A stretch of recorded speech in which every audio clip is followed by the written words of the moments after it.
So the old saying is we are what we eat, and that certainly seems to be true when it comes to protecting yourself and your family from dementia. All right, so that's because there are foods we can eat that will actually protect our brains. Also, those that may hurt our brains as well. Yeah, so here to give us some vital information is Dr. Naidoo. She is a pioneer in the field of nutritional psychiatry at Massachusetts General Hospital and Harvard Medical School. And get this, she's also a trained chef, a culinary school graduate. Hi there, Dr. Uma. I know you prefer Dr. Uma, right? Hi, Hazel. It's great to meet you. Oh, it's so great to have you on our Hi. show this morning. So you say food is medicine. So how so? It certainly is. You know, it's really the power of having something at the end of our fork that can help our brain and mind. It's been the missing conversation that we're not having with our doctors. And the gut-brain connection and the gut microbiome research has really taught us the food-mood connection. So simple things that we've probably maybe not eating enough of. Certainly in the US, we don't eat enough vegetables, and studies have shown that. We're not high on fiber, and fiber comes from veggies and beans and lentils and nuts. Some of those simple things actually really boost our brain power. Then you get, you know, the things we should stay away from. Right, yeah, gosh, we all need a lot of fiber, you know, keeps us regular. Major factor, though, in avoiding dementia is avoiding inflammation of the brain, right? So how do some foods do that, and really, which ones are you talking about here? Right. So we'll start off with, you know, the foods that we know are not great for our waistline. Turn out they really disrupt the gut microbiome and cause brain inflammation. So fried foods, tons of trans fats and sort of, you know, shelf-stable baked goods, sweeteners in foods, processed vegetable oils, things like that really are not good for us. Processed, ultra-processed junk foods and fast foods just cause ongoing inflammation in our body in a slow and steady way. And you actually see an uptick of symptoms when this happens and people are changing their diet. So moving towards healthier options is the way to go. Yeah, what are some of those options? Absolutely. So let's start with, you know, berries. Berries, we know that they're rich in anthocyanins and they're great for our brain. These antioxidants really help reduce inflammation and fend off oxidative stress. Berries and greens and the colors of the rainbow veggies, all of these colors bring plant polyphenols which interact with the gut microbiome and reduce inflammation, but they bring back plant polyphenols which we need for our brain. Then you have leafy green vegetables, rich in folate.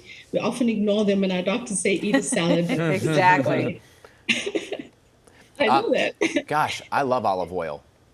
And olive oil, as well as, you know, omega-3 fatty acids. You can get, you don't have to spend money on expensive salmon if that's not possible. But sardines are a simple choice for you. I actually like sardines, Dan. Oh, goodness gracious.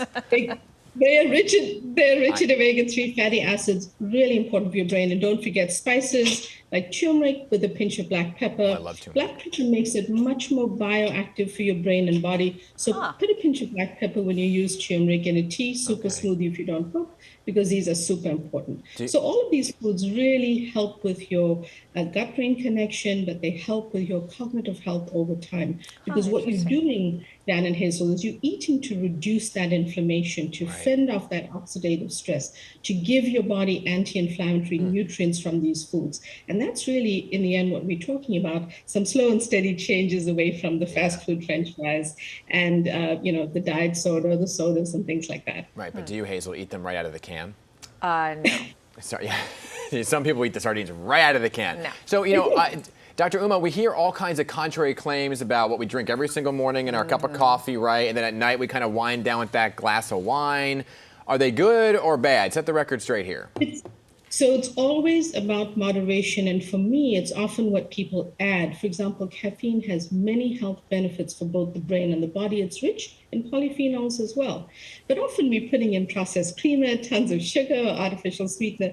Those often make it unhealthy. And then the second thing is in moderation. Some people can't tolerate more than a cup or two. Some of my clients can't tolerate it all. It makes them feel jittery or a little anxious. Then it's not for them.